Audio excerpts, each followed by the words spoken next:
Singularity. My name is Nicola, aka Socrates, and you're watching Singularity FM. Singularity FM is the place where we interview the future. And today, speaking of the future, my guest is Robin Hanson. Robin recently wrote a book called The Future of Em: Work, Love, and Life When Robots Rule the World. By the way, this is the third interview that I have done with Robin, and I highly recommend you watch at least the second one before this one, which was arguably, well, not arguably, the most heated ever debate and discussion I've ever had on my podcast for its 6 years of duration. So without further ado, welcome, Robin. Thanks for having me. And just for precision, it's the Age of Em, Work, Love, and Life When Robots Rule the Earth. Not that it makes that much difference. Oh, okay. My bad. So robots would rule the Earth. Okay. Excellent. All right. Fantastic. Sorry about this inaccuracy. So, Robin, it's been what, 2 years or maybe longer, 3 years? I think so, yeah. So you got to see the early version of the book, a very early version, and see how these things go. So hopefully it looks better by now, as usually these things do. Well, let's talk a little bit about that sort of progress and generality before we jump into the meat of the matter here. So first of all, the most obvious change that I saw from the early draft that I read last time was that it's grown almost double in size. Is that the case? I don't remember the exact number. It may be 3 or 4 times the size of the first thing I gave you, actually. Oh, wow. So it's much longer. Now, if the publisher had been ready for me when I had what I thought was a reasonable draft, I might have published that and it would be half as long. But because it's an academic publisher and they're slow and they weren't that eager to get things going, they have a process. So they had a deadline later and I just kept writing because I was into it. So that's why the book is longer. That's fantastic. Yeah, because that's the first and most obvious difference for me, who haven't touched your draft since very early in the days, as you said. And it's just at least double in size, as you said. So that's a very clear difference. What else has changed, perhaps, for the past 3 years since that very early draft that I read? Well, I think it's the consequence of all the additional detail. It changes, I think, the style and character of it somewhat. So when it was much shorter, say a third or a quarter of the length, I was focused on a few very high-level overall conclusions and describing them and making them plausible, etc. And as I had more time, I just went through more areas. I just looked at more different topics and areas of academia I could apply, and I tried to apply them. And so now it's a broader thing. It covers more different topics, and it gives a different impression. It gives a sense of a richer world, a world of more and more details that don't come together into some overall image. It's just like our world would be, really. It's a mess full of pluses and minuses and good things and bad things and things that are just weird. Yeah, I would agree with that. That's a very apt description, and description, and it's much richer and much more detailed and much more expansive in its scope too. Definitely. So, other than that, what has there been one thing in particular that has possibly changed since the early draft in the past 3 years that you thought, oh, well, this is how I saw things back then, and this is based on the past 3 years of work I've done on this. This is how now I've changed my view on this? Well, there was definitely an error early on where I was thinking in terms of using a single processor and time sharing to do EMs. And later someone pointed out that just doesn't make any sense at all. In order to do an emulation, you have to use so many processors, you'd almost never be down to one processor time sharing. So that got set aside. I think the thing that I knew ahead of time was difficult, but that I've really come to be impressed with how difficult it is just the idea of what happens when there's other copies of you around that you interact with. And I've tried to come to that from so many different directions to try to get my head around it and to ask what would happen. But at the end, it's still somewhat hard to get your head around. How would that feel? How would you relate to these other copies of you? Especially since they have most of your memories up until a month ago, up until yesterday. Just trying to think through the emotion of just how you would relate to that and what you would be willing to do for them and they'd do for you and how you'd share things with them or help them out. It's still really hard. And I have to say, I still am not that sure about how that plays out. Right, right. That's definitely a very, very hard exercise, and it reminded me a little bit. It's like saying or trying to foresee what it's like to be a bat, isn't it? In some sense, right, that is, yeah. So I can, from a distance, I can analyze lots of sort of basic economics, but when I come down to like to a core human sort of continuous experience and how it feels, I'm moving farther away from my expertise as being an economist, and I'm also moving into an area where maybe you just have to feel it and see how it felt, and then you Yeah. could describe it. And trying to analyze it ahead of time is heroic and the sort of thing you should try, but you just really won't know until you try. hmm hmm What has been the response so far? When did the book come out? Actually, because I know I was waiting for this interview because you very helpfully offered for me to get the audio version this time. Uh, so when was the book's actual publishing date? In the United States, it was June 1st. In United Kingdom, it was a week earlier, but as you say, the audiobook didn't come out until I think August 19th. So it's been a while since the book came out. I see. I see. And what has been the response so far by the audience or the academic world or anyone of note? So a few years ago, when I had a draft, I went to a book agent who was a book agent for some of my colleagues, and I said, "Ta-da! I finally have a book. Your colleagues have been telling what a great person I am, and that they should check out you should check out my book when I finally got it, and here it is." And she looked at it and she said, "I can't sell this. You this is too weird. This is, maybe this will work if you can get some quirky editor at a publisher to, have a quirky relationship with you, but it's not the sort of thing agents can sell." So basically, she just didn't think it's the sort of thing that could sell. And when I first approached my editor at my publisher, he wasn't that thrilled. He was considering it, and it was a slow process because he wasn't really eager to grab it or something. And then, but when they finally, did sign on and do it, and then over the next few years after that, the general area of robotics and artificial intelligence became more popular in the wider media. So they were more interested in it as a general topic area. Then they decided, when they finally looked at it, they liked the title, they liked the cover, and then they said, "Oh, well, this is going to be our like lead book in our book in the science category for the season," because so it rose to the top of their agenda there. And so when the book finally came up, they had more support for it because they saw it as a lead candidate. And, it got reviews in the Wall Street Journal and the Financial Times and the Guardian, which are pretty high profile. I got a mention in the New Yorker. And so, compared to most academic books, compared to, what I certainly had any right to expect 4 years ago when I started on it, it's gotten a lot of attention.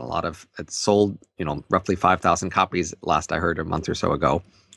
Now, unfortunately, Amazon, as you may know, has been having these struggles with publishers where it tries to demand Yes. more, and so they took away the Kindle version from my book. There's been a war between Amazon and all the publishers for some time, on and off. And this is part of their leverage of saying, well, if you don't give us a better price, we just won't offer a Kindle version of your book. So it was offered for a month or so, and it hasn't been since then. So, but overall, again, I'm delighted that it's gotten a lot more attention than most academic books do. And of course, then I had a right to expect, given that I basically wrote a pretty weird book and just wrote like what I wanted to write about, going against all the advice of people saying, yes, but these other books would sell. Why don't you write a book on that? Yeah, it's pretty geeky and weird to a great degree. So and deep, sort of deep into the meaty, like the nitty gritty of it. Also, I can see that. Right. So it is more academic in the sense that instead of like carrying the reader through with a narrative and some examples and some light concepts repeated several different ways, I'm really quite dense. So, and several people have mentioned that I really used as few words as possible to say each little point and crammed a lot of things into the whole. No, you definitely are a fantastic writer and you have a very good style. Totally great job on that for sure. Now, let me just ask out of curiosity, though. You said you've given them the title and the cover. What did they do, actually, the publishers? Because, I mean, my understanding is usually they come up with a best title and the best cover to promote your work. So if you've already given them both the title and the cover, what did they do? Well, my overall attitude is that whenever I do a thing for the first time, I should do it the usual way. And then after that, maybe I should consider some alternative ways. So it definitely seemed the first book I wrote, I should publish it the usual way. Many people say, publishing through the ordinary publishers is old hat and you should go with new ways, but try it the old way. One thing of course they do is they have editors who will go through and give like careful checking of spelling and things like that. They didn't change much in the prose. Basically, they looked for errors and formatting. And they have a network of connections to media and things like that. I may well have not gotten those media reviews had I not been from Oxford. And it's the credential and the credibility of the outlet of Oxford that carries a lot of weight. So let's make the publisher clear. Who is the publisher again? This is Oxford University Press. Exactly. Yeah. And I signed another contract for a second book that'll come out this spring, also with them, this time with a co-author. So I'll have two books from Oxford University Press. The second one is more on a very different topic. It's called The Elephant in the Brain, Hidden Motives in Everyday Life. It's more about all the different things we do that we are wrong about why we do them. If you've been reading my blog, you'll know it's been a theme for many years. Mm-hmm. Bias. For example, yeah. Yes. Very interesting. So let's stick to this book for our conversation today, and we'll probably touch upon the upcoming second book towards the end of our conversation. So other than the publishing and stuff, what's kind of the sort of the sales numbers that you shared with us? What's kind of the feedback from the public that you've been getting? Well, I'm delighted that I'm getting feedback, of course. I've been giving a lot of talks in the book. I'm about to give talk number 80 in a few days here. So I've had a lot of experience hearing people who listen to my talk give a reaction. I sent copies of the book initially out to 500 people. I got 150 back with at least some sort of comments. And then I've got a website of reviews. There's at least 20 of them up there on my website, and there's another 20, say, at Amazon reviews and Goodreads. So I've seen a lot of different reviews. I guess the highest level thing to say is, which is what I've seen for other people's books when I've commented on it, most reviews don't actually engage the book that much. Most reviews are sort of talking about your impressions or your feelings while you were reading it, sort of the overall style or whether you like this overall thing. So most reviews aren't like, as an intellectual engagement, trying to sort of rebut your arguments or counter them or to challenge them, which is somewhat sad, but this is true for the vast majority of books. So they express a disagreement, but don't back it up. Right. So, I mean, this is an interesting fact that I've been noticing that I think is basically true in the world. People make arguments all the time, or they make claims all the time. The vast majority of claims, a minority of those claims are backed up with any sort of argument. Okay.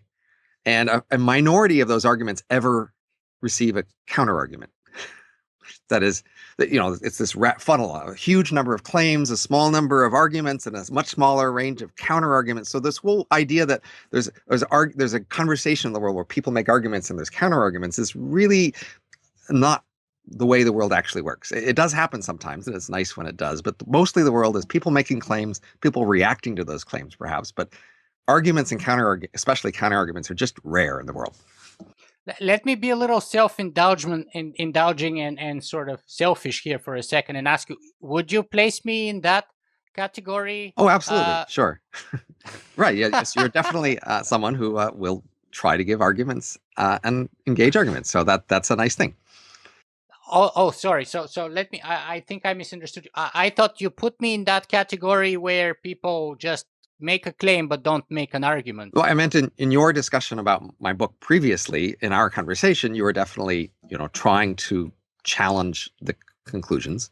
And so that was a engagement on terms of counter arguments, basically. So you wouldn't put me in that category of those most people, or no? Right. Or yes? I would say that you are the exception, where you are focused more on certainly like challenging a conclusion. rather than accepting. So again, if you just look at any book you like and then look up the random Google review of it or discussion, most reviews simply repeat the main themes of the book and don't at all challenge the book in any way. That's just the nature of most reactions to books everywhere. Well, thank you for being so generous towards me. Given the kind of confrontational sort of setup and interview, the way it worked out, and many of my audience even were surprised by it. I was kind of a little surprised by it myself too. And some people told me, "Oh, that was the best interview you've ever done." Some people told me that was the very worst interview you've ever done by far. So thank you for that kind of a generous qualification of it. Let me ask you this. What was perhaps, I don't know if you've had the chance to watch at some point or that interview again, or was it, what was kind of the most unfair or misunderstood or misplaced kind of attack or argument that I tried to put forward against your book? I have to admit, I did not look at it again recently, but my memory from years later, the way I mentally summarized it is that you were uncomfortable with or disapproving of sort of the neutral analytic stance I was taking, and in particular, the idea that the default future would be one where, like the past, nobody rules the world. There is no global coordination. Many local things happen, and those could end up being things other people don't like. And it's not because there's a villain per se. It's just because global coordination is hard, and mostly technologies just show up and have effects whether people like them or not. I would claim that's been history. And so that's what we should expect in the future. And you see the future centrally as a thing we should choose together, and that we do choose together, and that we need this central conversation about what we want to have happen. And the idea that that conversation is somewhat beside the point is something you didn't like. Okay, that's not exactly the way I see it, but it doesn't matter. I'll focus more on you and your views this day. So just the last question on this topic is, was there at all anything useful from that interview that may have had some kind of usefulness for you in the rewriting and expanding of your book for the final version? I'm very sure it must have.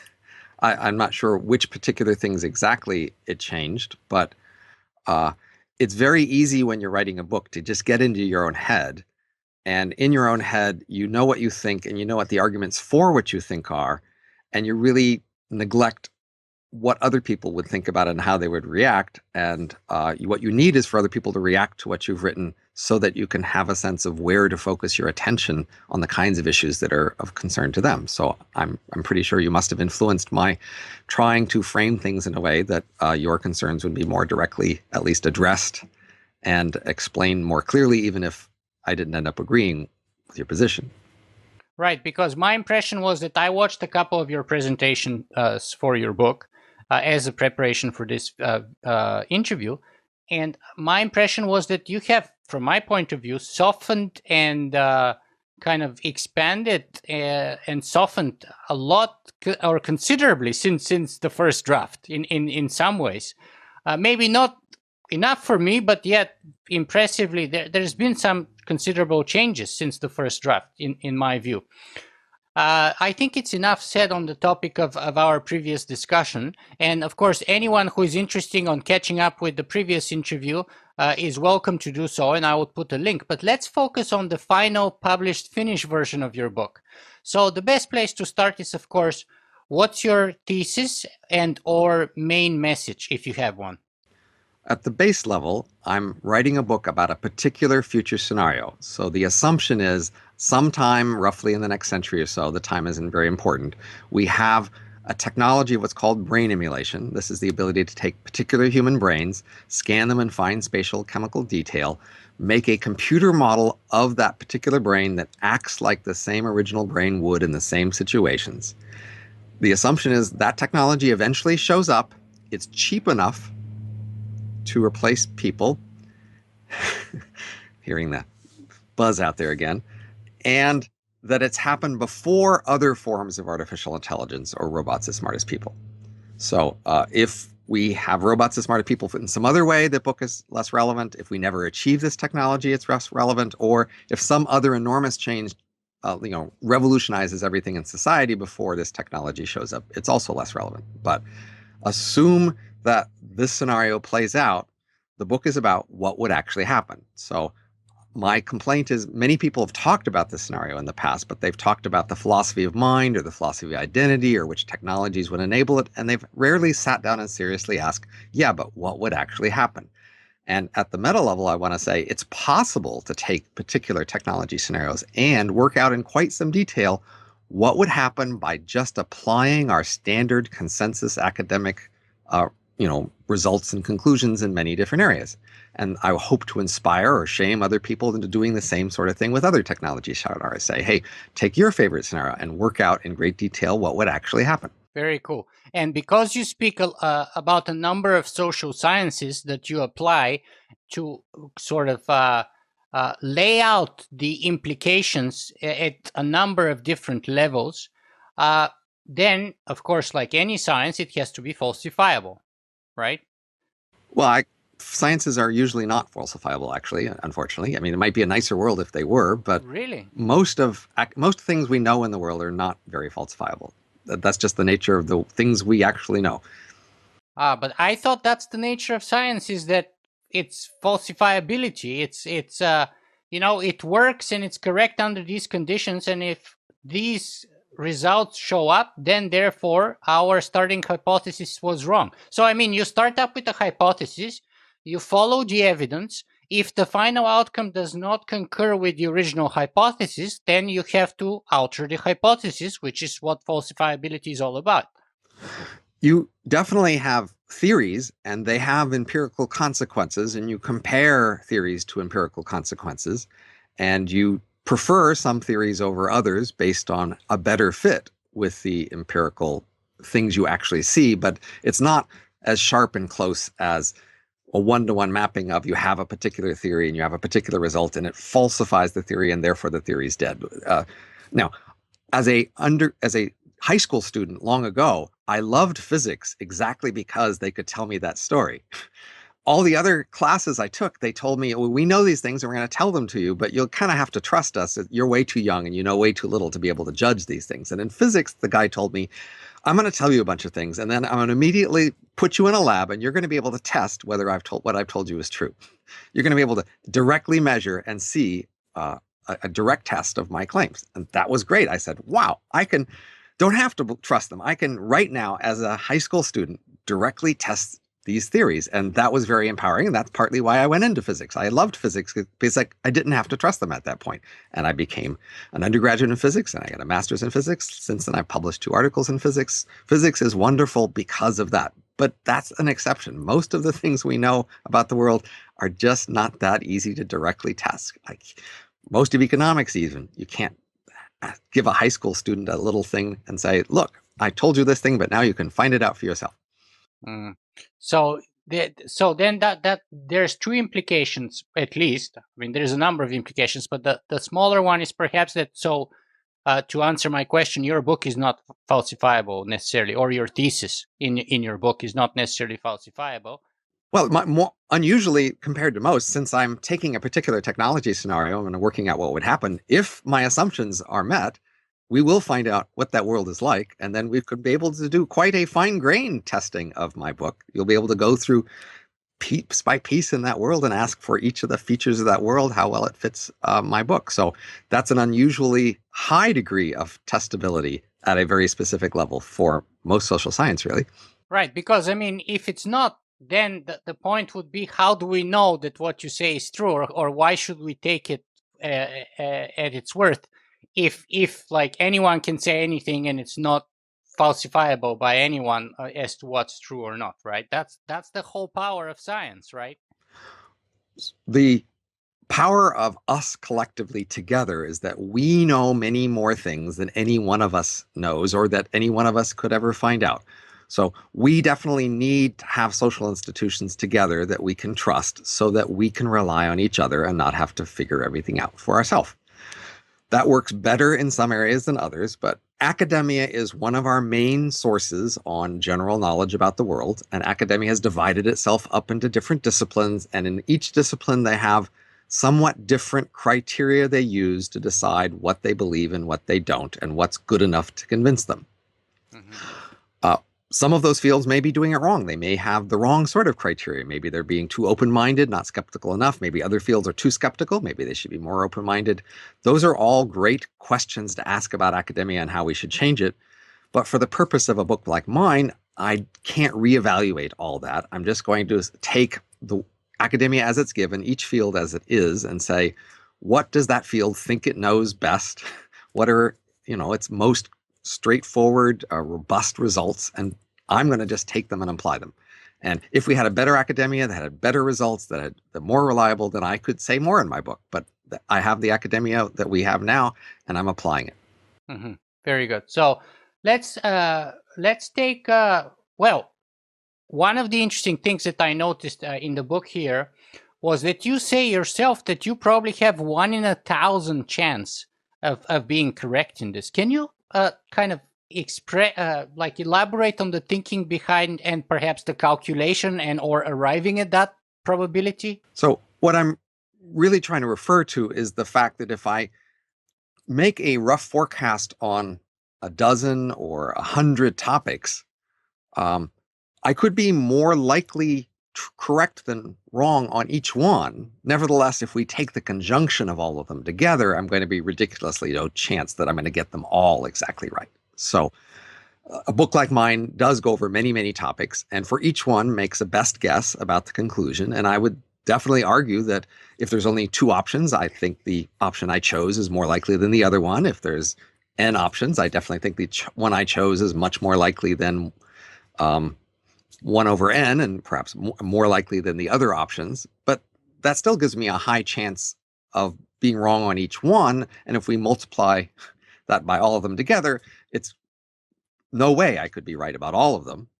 And that's the key thing I'm trying to communicate here. But still, having 100 forecasts and being right about 70 of them could still be a useful guide to that world. If you don't know anything else about that world and somebody offers you a guide and they say 70% of these are probably right, you could look at that, and for each one you could be somewhat skeptical and cautious and not rely too much on any one forecast. But now you've got an image of the world you're dealing with, which much more useful than having no idea what might happen. Mm-hmm. Very interesting. And so but if someone says, why didn't you find it more tempting to write about something that you could be 1 in 100 or 1 in 10 correct rather than 1 in 1,000? Or is that just simply a derivative of the complexity and the ambitiousness of the work? It's mostly about the scope. So some people did say I should just pick one thing and try to argue about that one thing in a whole book. So I might have decided to argue about wages falling to near subsistence level. Right. And that is a salient topic many people have focused on, and I could have tried to write a whole book to try. And it's a much more narrowly economistic kind of topic. Right. And in the end, you might believe that one claim. But I thought it was much more interesting to describe a whole world and to give you a sense of this whole world. And it seems like the right first cut. So I definitely think that there's a trade-off between a first cut analysis of something where you want to just be opportunistically and spread yourself out and just do the first thing in each area. And then when you finally specialize and go into very specifics, it should be after there's a lot of the more simple effort. So this is how it should go in intellectual progress, which is when nobody's ever looked at a subject at all, the first thing to do is to apply the simplest tools and just look at as many things as you can and get the first low-hanging fruit insights. And then as that gets hard, then you should specialize. People should specialize more if there's more people in the area, each focusing on a particular topic and trying to get that more carefully right. But nobody has written about this subject before. So it seemed to me the right thing to do was to do the first survey, to just go out and look what's out there and get the most crude judgment about the basics. And hopefully if other people come after me to work harder at it, they will look at more specific things and get into them in more detail, and maybe they'll say I was wrong, which would be fine. So, Robin, then paint picture of that world that you're describing about, how is the M world look like? So I want to describe the world from the point of view of the emulations in their usual lives. Now, you could see the world from the point of view of humans who are far away from the center of attention, and you could see the center of the M world as humans would see it, but I'd rather tell you how the emulations would see it. So they live in enormous, dense cities with far larger populations than your cities. So if you've ever said you couldn't live in a small town because there's not enough going on there, that's what they'd say about your cities. Their cities are far more complex, and they see these world in virtual reality, but it looks just as real as your world looks to you, to them. And in virtual reality, their cities are beautiful and dense. So they see gleaming spires and broad green boulevards, and everything's out in 3D because things can hang around in 3D because they don't really need structural support. So they're spread out in this lush, huge area in 3D, and they can jump around in their city just by deciding to go to a place. So they don't really need to spend much time in transportation. They could go walk the green boulevards if they want to take a break, but they don't take that many breaks because it's a world where they are working most of the time. So now think of people you know who are workaholics, people who are really good at their jobs and work really hard at those jobs. That's what the emulations are like, because the typical emulation has a quality level or productivity level on their job that's comparable to typical billionaires, Nobel Prize winners, heads of state, Olympic gold medalists, that sort of thing. That's the typical People who don't have a personal life. but that we celebrate, that we grovel to be near them. We would love to have any sort of association with them. We have interviews with them, and they grasp to tell you any sort of random thing about their personal life because we're so eager to know about little random things about their lives, because these are the people we most admire. And they really are, as you say, focused on their work. The thing that's making them famous is where they put all of their energy. I would even not call them workaholics. I would call them workomaniacs, because I know a few of them, and I think they're a whole other level about workaholics. Yes. And so that's what the typical emulation is like, that sort of person. So they have these green boulevards, and they can take breaks where they go into spectacular virtual realities where they have fantasy novels played out and all sorts of things happen, but they aren't that interested in spending that much time in leisure. They really want to get things done. So their emotional energy and their attention is on all of the things they're getting done. Now, because it's a world of subsistence, we know pretty much what they're spending their time on. It's producing the minimum required for subsistence. So most of the jobs surround making computer hardware, making it better, repairing it, energy, cooling, structural support, communication, security, protection. These are the things that most of their jobs are spent doing. They're really good at these jobs. They're spending most of the time on it. They of course have very productive teams, not just individuals and firms. They are in teams that they've been with most of their life. So for an M, when there's a new job opportunity, they don't desert their previous associates. They just make a new copy who pursues the new opportunity, but the old one stays. So if you have an associate and you have a productive work team, you know that you're always going to stay together, and you're going to be together until you retire. Now, the M's do have to retire eventually because even though they can be immortal, they aren't productive forever. That is, their minds slowly become more fragile and less adaptive, and eventually younger versions of them are more competitive, and so they must retire. And when they retire to a slower speed. The typical emulation runs roughly 1,000 times human speed. And so that means if their economy doubles roughly every month, as I estimate, still that's a whole subjective century for them. So their world is actually changing more slowly to them than your world changes for you. So it's a more stable world.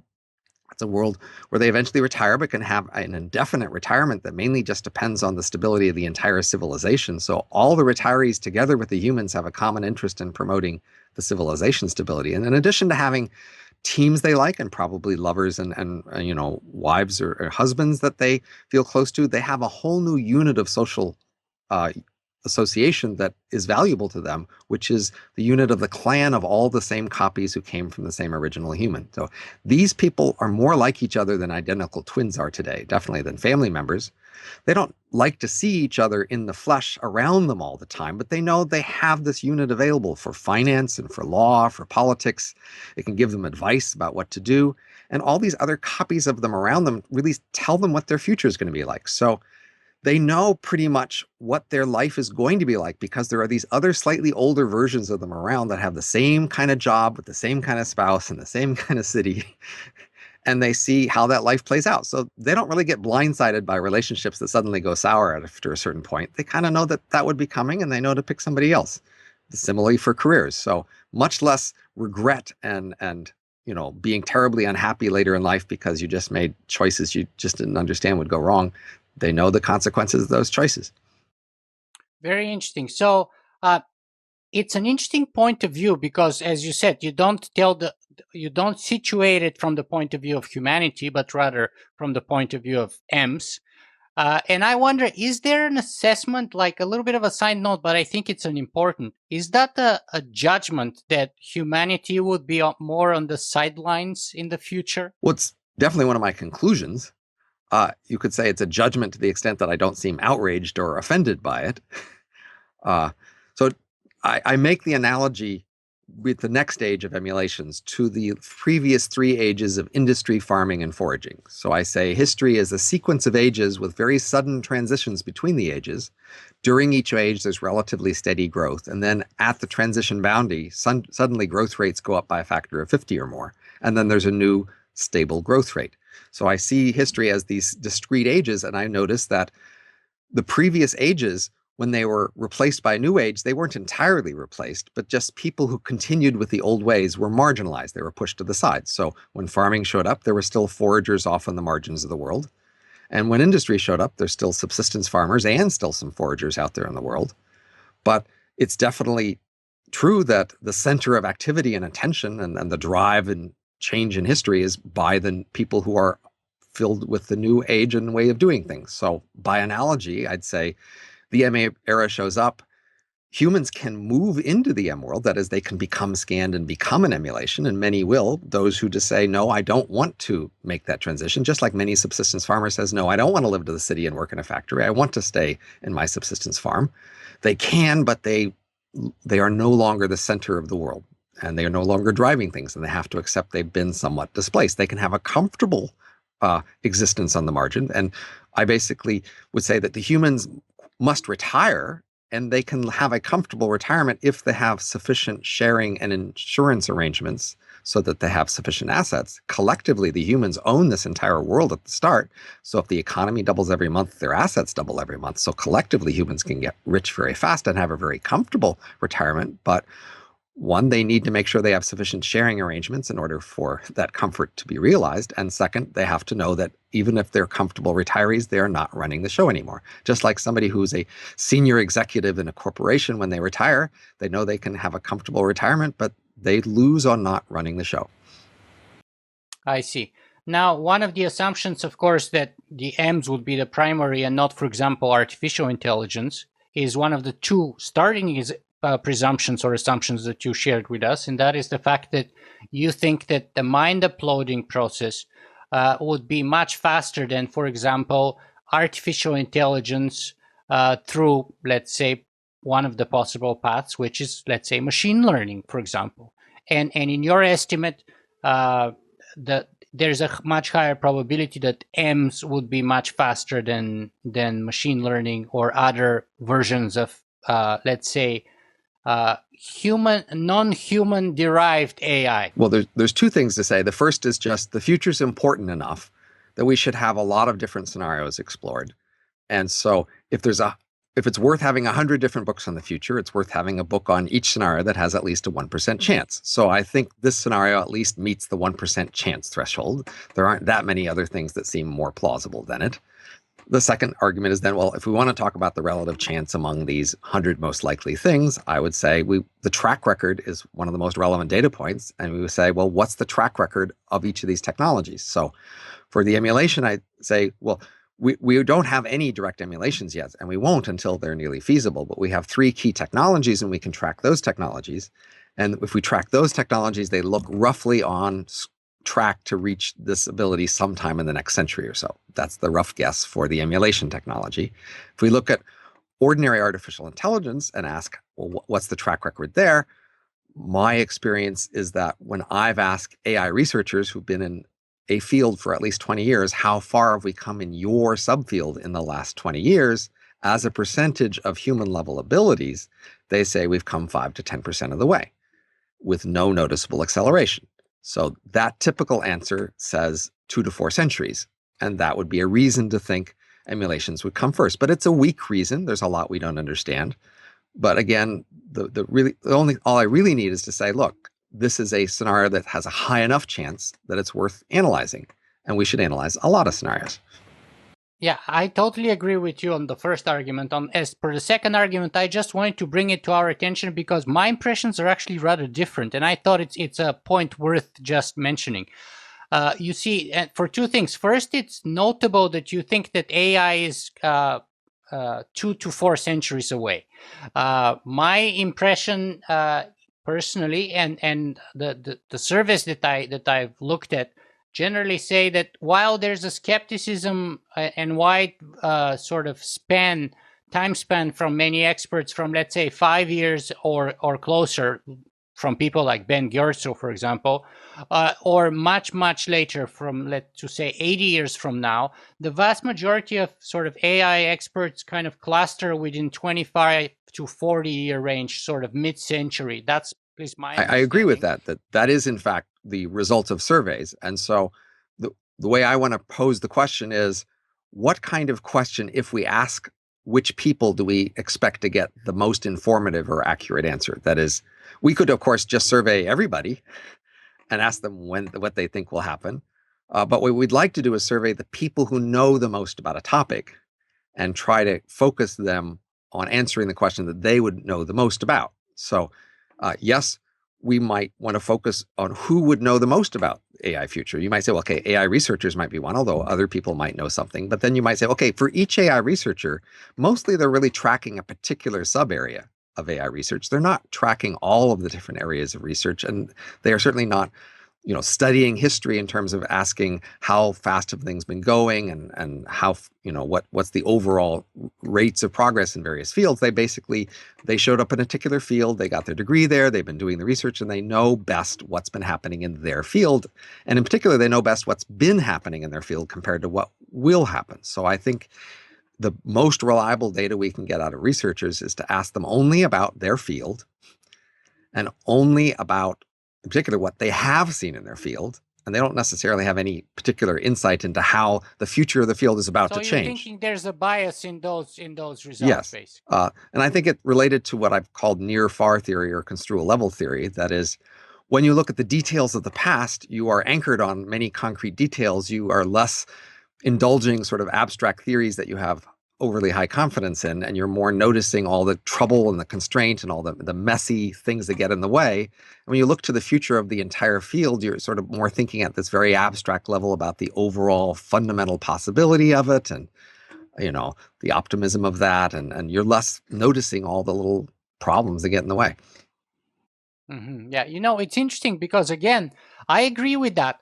But relative to the pace of progress in AI, I've interviewed Randall Kuhne, who said mind uploading is no longer science fiction, but I've also interviewed people like Miguel Nicolelis and Ronald C. Curell, who said the singularity is baloney and the brain cannot be simulated by a normal Turing machine because it's analog, and they even have a whole book called The Relativistic Theory of Mind and so on and so on. And my personal impression is that out of those fields, let's say life extension, AI through machine learning and many other alternatives, and mind uploading, my personal impression after a couple hundred interviews is that the one that we're moving at the slowest pace right now is the path towards mind uploading. That's my personal impression, and that the path that we know least of. So yeah, you have the hardware things that you mentioned, but there's a lot more on the science there that I think we're missing. And I think, why don't we speak about the bias in that field, the same bias that we have in the AI field? Why are we not nearsighting this field? So there isn't a field of mind uploading yet, nor will there be for a long time. What there are the three technology fields. Well, we have the human brain simulation, the former Blue Brain project. But there are the three technologies we need, and those three technologies aren't ready to be put together into mind uploading yet.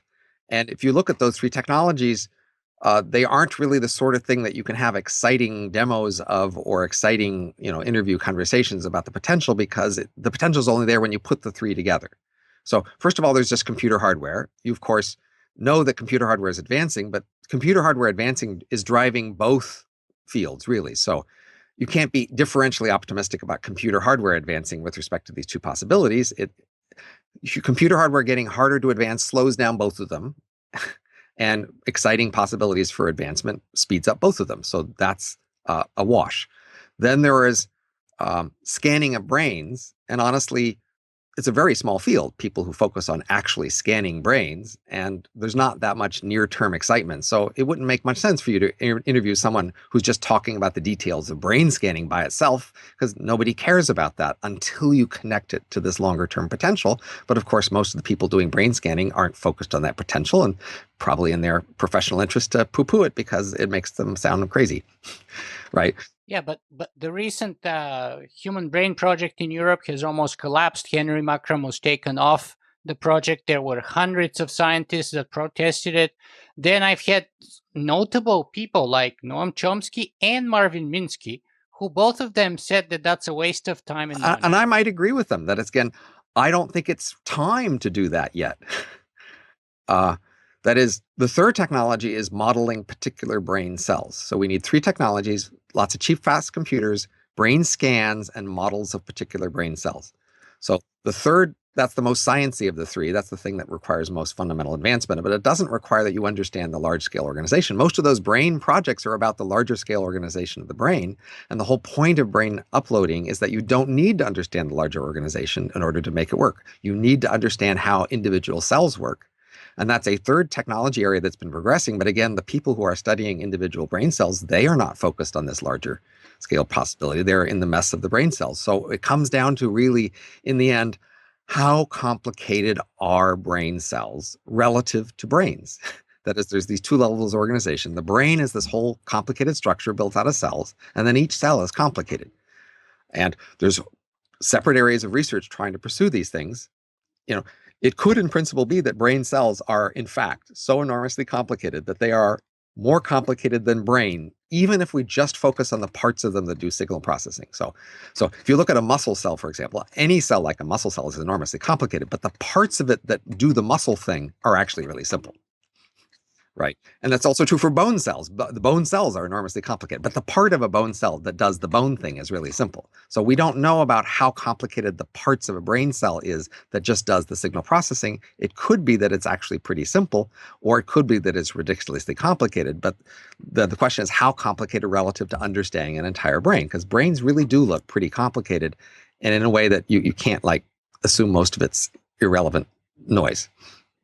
Right. And my point here was not to say this is likely or this is not likely, but rather to bring attention to the fact how we kind of perceive things differently, right, me and you, in terms of pace and in terms of most likelihood developments and in terms of where we're making progress. And I am the first one to admit I have so many biases that I'm aware and that I'm not aware of that I can't even. But it's definitely true that ordinary artificial intelligence has a lot more newsworthy items to talk about. There's a lot more things happening. There's companies doing it. There's, AlphaGo, and there's Watson, and there's all sorts of concrete demonstrations, and there are companies that are based on making near-term progress with self-driving cars and things like that. So if you want to talk about things that people are doing and near-term progress in events and short-term change that's going to be a result from, of course, you want to be talking about artificial intelligence. This brain emulation stuff is just a sideline from the point of view of what interesting things people are doing today that you want to talk to them about, and what is about to happen in the next few years in terms of key developments. Yes, all the action is over in ordinary AI.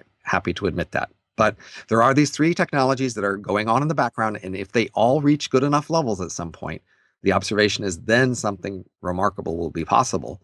And that could happen before this other AI progress reaches the level of human level abilities. Okay, very well. So let's touch a bit on the three things that you have in the subtitle, which is to say work, love, and life, and which kind of would give kind of meat and sort of it would expand on the vision that you started sharing with us. So let's start with work. And perhaps one of the interesting things or the important things about work is, of course, wages. So walk us through the wages argument and then expand from that onwards on the work vision that you have for the M economy? So the key fact about this world or any world of robots is that it's possible to make more robots really fast in factories. So we can probably double the amount of stuff we make in factories roughly every month just using ordinary technologies today. So if once you can substitute for humans using a thing you make in a factory, you can just make a lot of those things. And that's the key thing that drives wages down. As long as you can create the supply faster than the demand can grow, then the equilibrium wage has to fall. And the only place it can stop is near subsistence level. So that's just the iron economic argument saying without some other global coordination, intervention, laws to prevent it, wages would fall to subsistence level with a vast increase of population, a vast large number. So the reason M population, you M mean, population, right? right. So Right, exactly. not human So it's not population. that these are unproductive creatures from the point of view of how smart they are or how hard working are. Quite the opposite. It's just there are so many of them that it's harder to find useful things for them to do. They, if you kept to a few of them, they could each have a pivotal, important role in the world and therefore be paid a lot because they made a huge difference. When you have so many of them, it's hard for any one of them to make that much of a difference. So, but they are still working very hard. So wages fall to near subsistence, and now that's true for all the professions. So today, janitors make a lot less than lawyers, et cetera. And there's a huge variance in wages because some people are far more productive than others because there's a limited number of us. With M's, lawyers make the same as janitors. They all make about the same. There'll be corrections for paying for their training time or some special, exclusive access or something to have, but for the mostly they earn about the same. As again, we talked about, there's a high selection for the very best. So probably most M's are copies of the few hundred most productive humans and that are most suitable for this world. So it's a very high degree of selectivity and productivity. That's why, as we said, they are not just workaholics, they're work obsessed and really good at their work. And that's most of them. And they spend most of their time focused, and their emotional energy is on work. So work is really essential to their life, which is why it comes first in the list. But it's a diverse economy again. So we don't go back to subsistence farming or something where everybody does the same little thing. It's a specialization. There are different industries. There are large organizations still. So it matters climbing the corporate hierarchy. There's even larger corporate hierarchies to climb. And there's now a new way in which work and culture splits, which is by speed. So because emulations can run at different speeds, they do, and the speed for any one M on a job depends on what speed is best fit for that job. So if you're managing a physical system like a super tanker, you can be really slow because you don't have to react very fast. If you're managing a nano factory, you maybe need to be much faster. So jobs and bosses can run faster than their subordinates, and workers will probably run slower on the job than they run in leisure, so they can be back and ready for work immediately, subjectively, from the point of view of their clients. And this means there's a big split in terms of speeds. And not only at the office, there are these fast workers around and slow workers around, but also more culturally. And this is a major way in which the whole M world splits culturally. If you have, a culture where music fashion changes subjectively every few years, another M culture that's running 1,000 times faster, that would be every 1,000 years. And to them, that would be intolerably slow. So they would just pick different music fashions and have them vary much more quickly than these slow people could keep up with. So various styles of clothing and music and other things would just fragment by speed. And that would make these different speeds really a class hierarchy. So it really is quite literally a class hierarchy because the higher speed M's are just higher status in so many obvious ways. And they would clump into the same speed, so it's not even evenly spread across speeds. It's going to be split into these clumps of speeds, and within each clump, they'll have a coherent culture, and they can interact with each other. And at different speeds, they will just have different cultures and different economic value. Everybody will know that the faster ones are worth more. It costs more to make them. They get more done, and they get premium locations. They're at the center of cities, and they pay extra for it.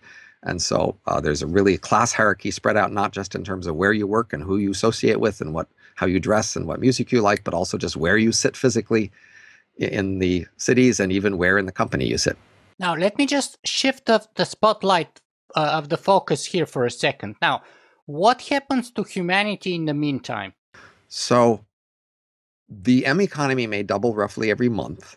and I'm only willing to project it through roughly as many doublings as we've seen in the last few eras of industry, farming, and foraging. And that means I can't really project it more than a year or two before I have to say, I don't know what happens next.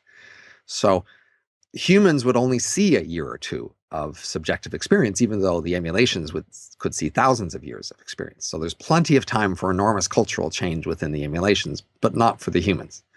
So for the humans, it's a very simple picture. All of a sudden, it's dramatic, but simple. All of a sudden, they all lose their jobs. All of a sudden, their investments go through the roof. And then it's over. There isn't time culturally to adapt. There's time to starve. So if they don't have sufficient insurance or sharing arrangements, they're in trouble.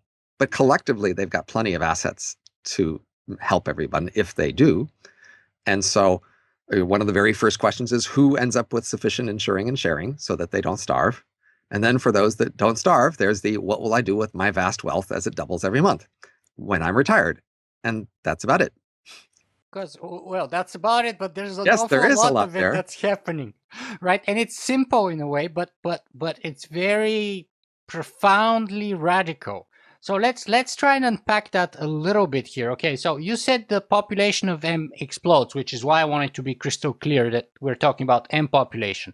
But we already have, by that time, let's say you're talking about a century from now, where it's going to be maybe, let's say, passively or conservatively around 8 to 9 billion, at least a range, give or take a few billion.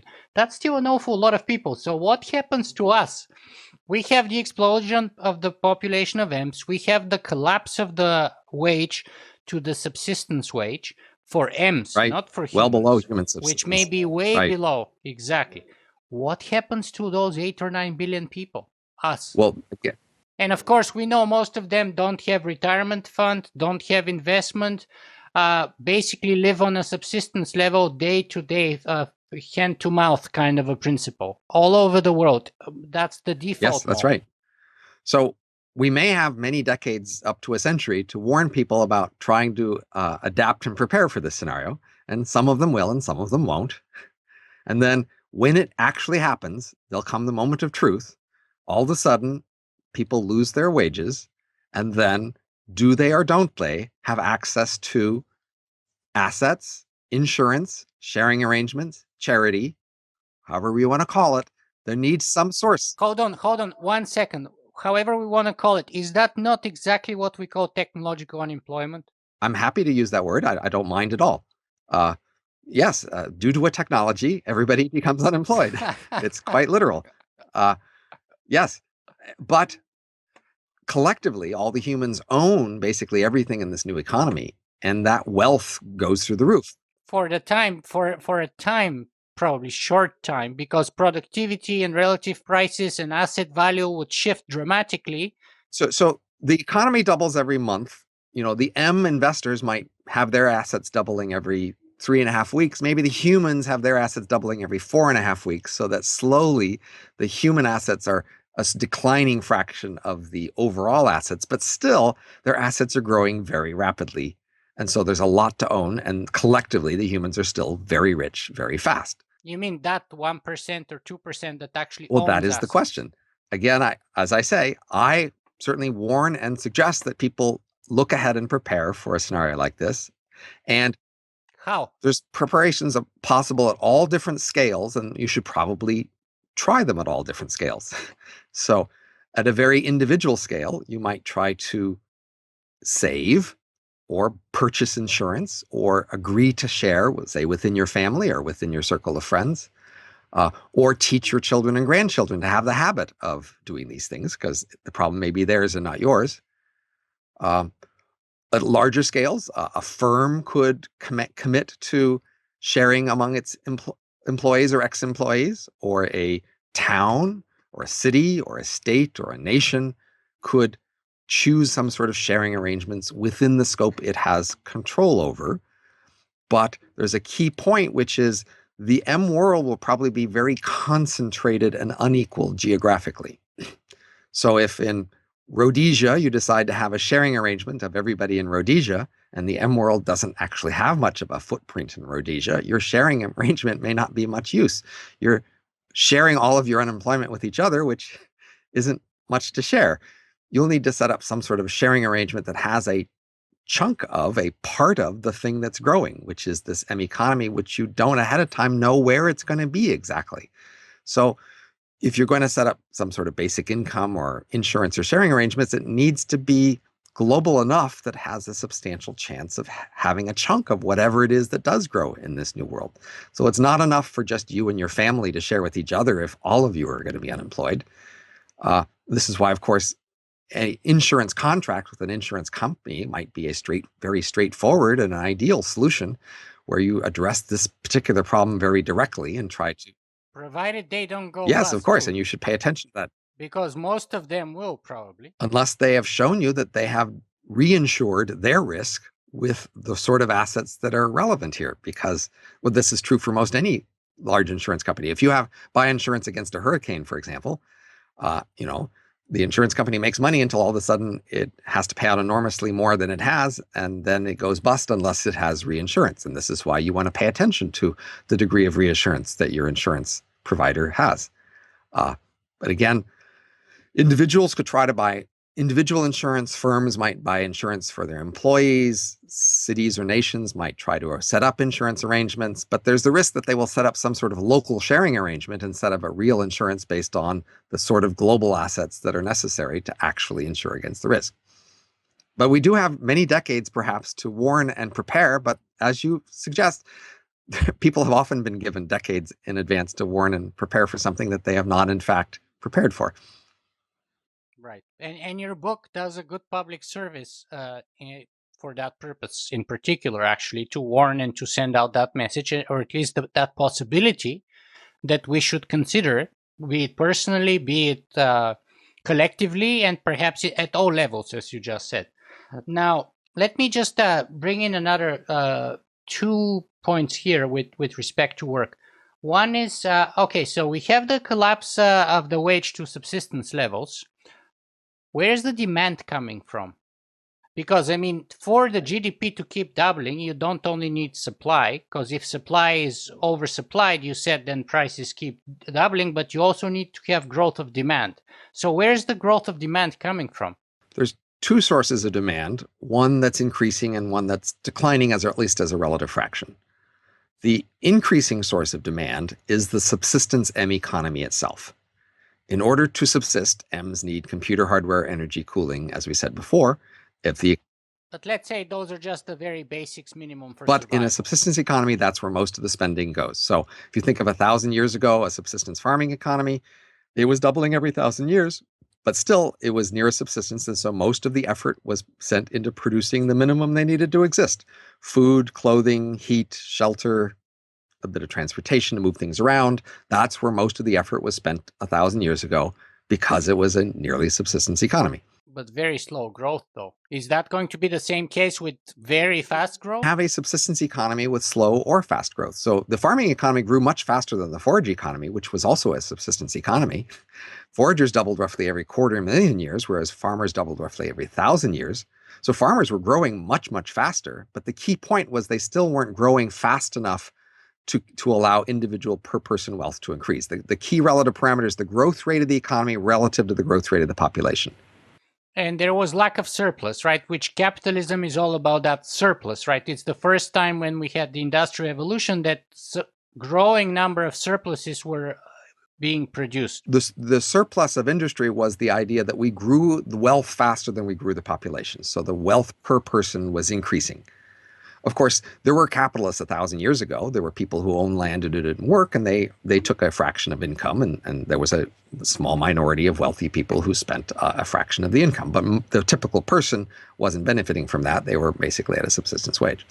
So that's one part of the demand, you said. Where is the other? Well, the other part that's declining is the humans themselves. So these humans who have this wealth doubling every month, they are, one of the reasons their wealth will decline is they won't save it all. They will spend some of it because they will be rich and comfortable and feel like spending. So the humans will buy whatever they want, and then the M economy will serve that demand because they've got the money to spend. So because the humans own stock and real estate and patents and other things that the M economy needs to do things, then the humans can buy yachts and starships and mansions and whatever else it is the humans want that can be built really fast. Now, the key point is because the economy doubles every month, there's a huge premium on things that can be done fast. Something that takes many years to make, you won't bother. Now, okay, great. So we'll leave that as it is. Now let's talk about another little thing here, which is the multiplication or the copying or the population explosion of EMs. So let's say someone says, well, look at Robin Hanson, very good economist, very good with respect to decision markets. He deserves to have an M, of course, and he deserves to have many M's. Someone else would say, well, but you only need one of him. You don't need many because he's not good for janitorial duty. He's not good for military duty. He's not good for firefighter, for ambulance, and all those things. And therefore, if you cannot just multiply or copy the same 1,000 people, as you say in the book, because you would end up with the same kind of biases and the same stupidity multiplied by 100. In other words, 1,000 Robin Hansons are not 1,000 times smarter than a single Robin Hanson, but they're just as smart as one. And that arguably, the person would say, the intelligence or the breakthrough or progress comes from the diversity that we right now have. So we only need one copy of Robin Hanson. You're pointing to the issue of diversity in the supply of labor. Now, if we just stack back, first of all, just look at all products in general, we notice that in most product markets, most of the products are supplied by a small number of suppliers. That is, for toasters or most anything else that we buy in the world, we actually value only a modest amount of diversity. Mostly we buy from the same repeat small number of suppliers. So that shows for most product markets, there's a relatively low demand for diversity. Right, but right now we live in the industrial revolution world where we have homogeneity of the products, whereas in the post-industrial world, supposedly, we would have perfect customization of products for each consumer. I think it more goes the other way, actually. That is, product diversity and behavioral diversity has actually been increasing substantially during the industrial era. The early industrial revolution was focused on making very small number of very standardized products. And over time, we've actually spent a lot of our increased wealth not on more bigger products, but on more product variety. And so today, in fact, we have far more mass customization than mass production. And that's been a trend over the last century or so. But that trend is mainly, I claim, because of our increasing wealth. When we're rich enough, we don't want a really huge house or a really huge car or a really huge TV. Or even really, huge clothes. What we want is a lot of different variety in these things, and that's how we've spent our wealth.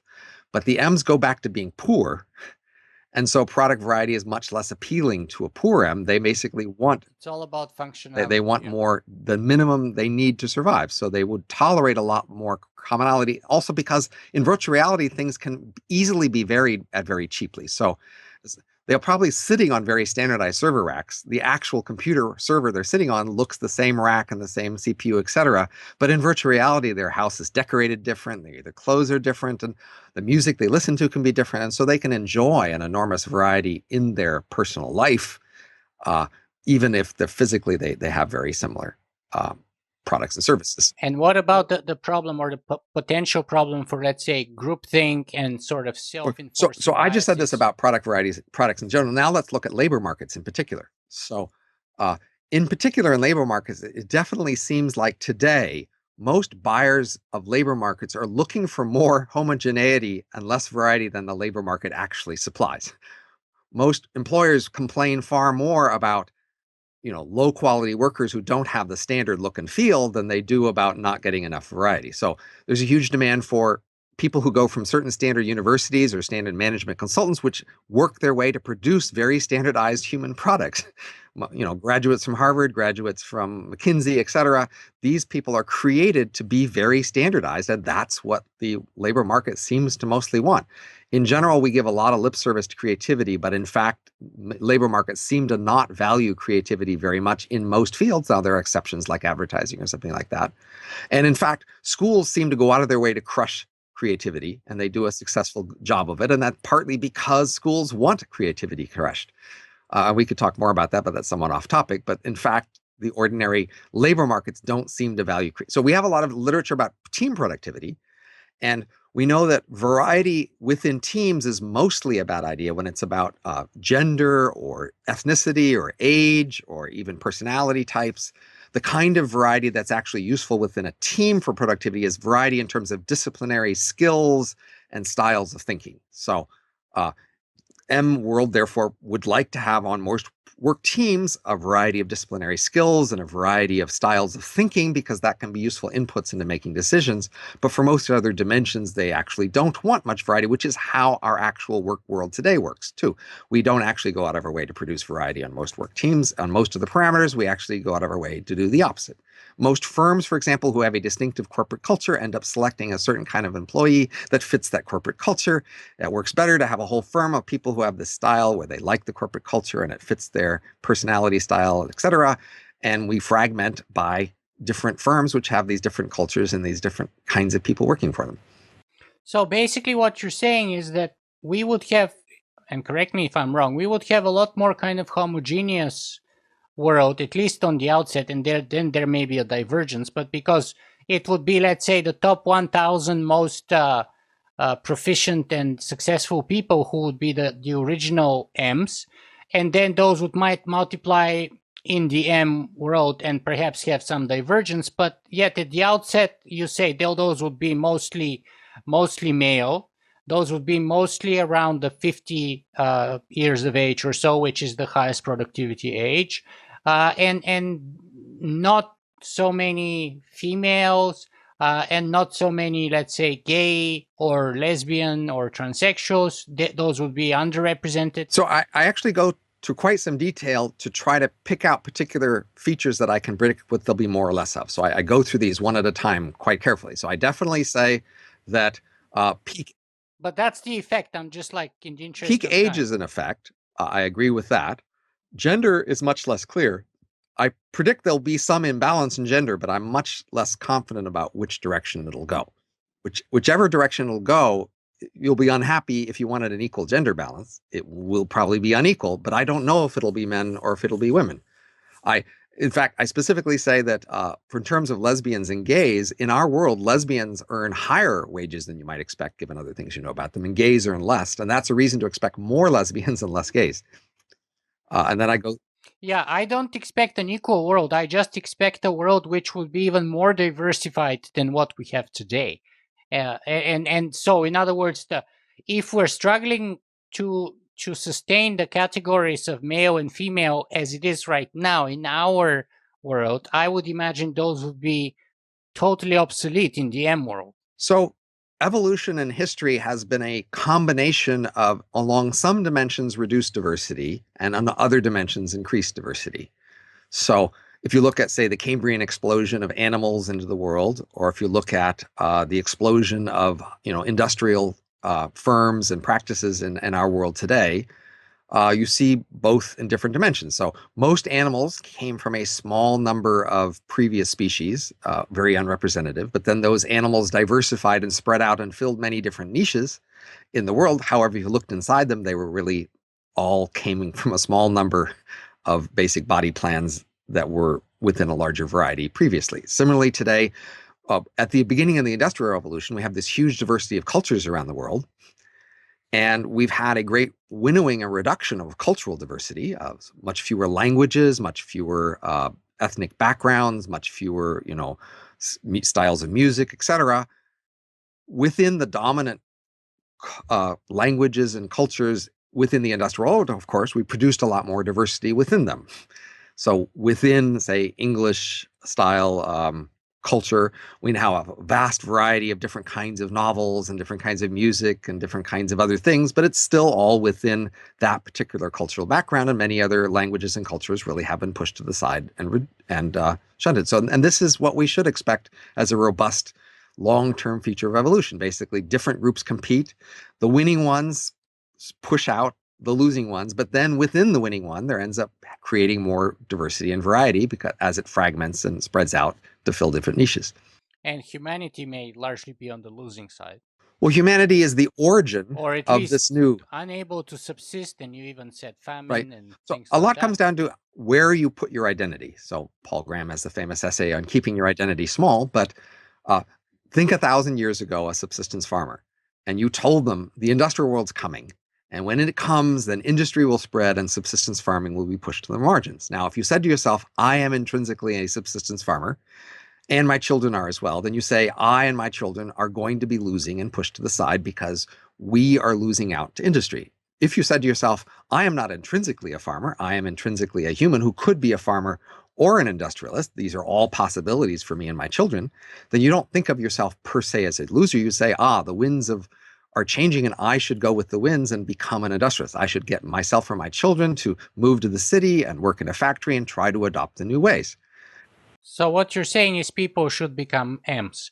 But if they're not among those 1,000 people who have the qualities most desired or most profitable within the M realm, as the vast majority of people would be not, Well, then how do they migrate and or survive even if they do that migration within the realm of M? so if the emulation economy grows as fast as I'm saying, there'll still be plenty of room for those other marginal M's. They're just a small fraction, but they can still be a large number. So you can be one human or you can be 10 M's. And the fact that you have 10 M's means that there are 10 times as many of you as in M's as there are in humans. But for somebody else, there might be 10,000 or 10 million. Relative to them, you're a smaller fraction, but there's still more of you there. How do you survive if you're not competitive compared to the other M's? First of all, if you start out as a human, you just start out with some initial wealth and you can move that wealth over into the M world. So wealth. But most of humanity doesn't have any wealth. We Well, talked that's the about that, question of right? what will happen when the transition occurs. How many people will have sufficient wealth at that point? But wealth that's sufficient to have a human survive at a barely subsistence level for a human is probably enough to make very rich M's, and many of them too. So instead of being a subsistence level human, barely eking it out in the human world, you could have a dozen or several dozen M's living a life of luxury retirement as M's. And that's an option.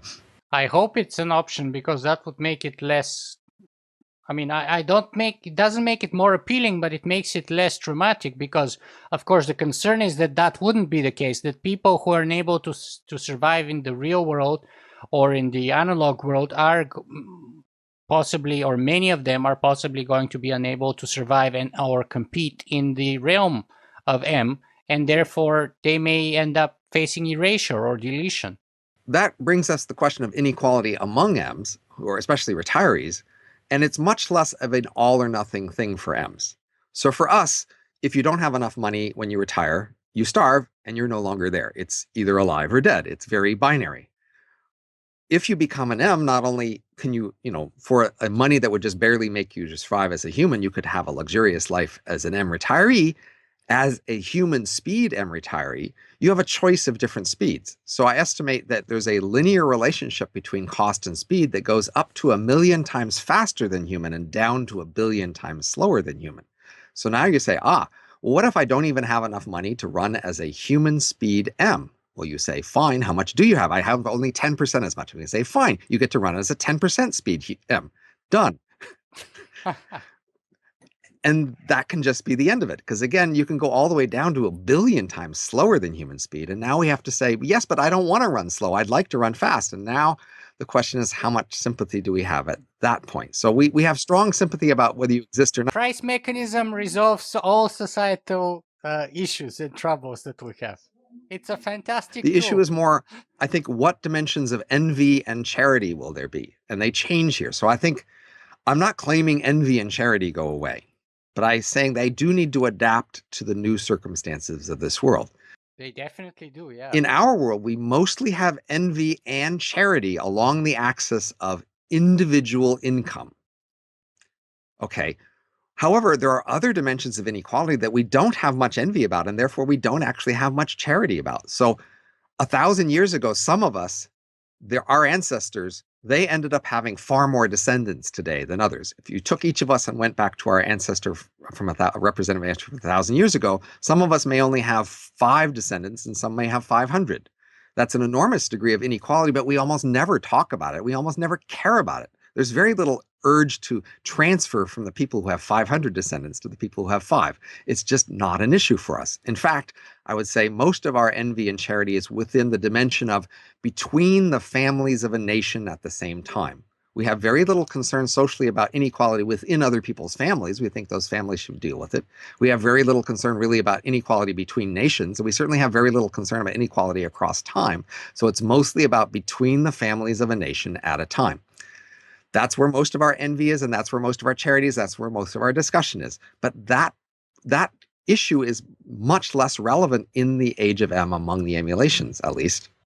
We have very little time to go further into this too, because there's so much more left to cover. So let me just bring a couple of other things. In terms of retiring, why do we have to retire people? Yes, you said that mental flexibility diminishes in time, but why don't we just restore ourselves to a younger backup version of ourselves rather than go into retirement? That's what I mean by retire. That is, when you make a new copy of yourself and it exists for a month or a year, at some point, it may start to think of itself as a different person. And if it was erased and we went back to the original version, it might think of itself as being lost.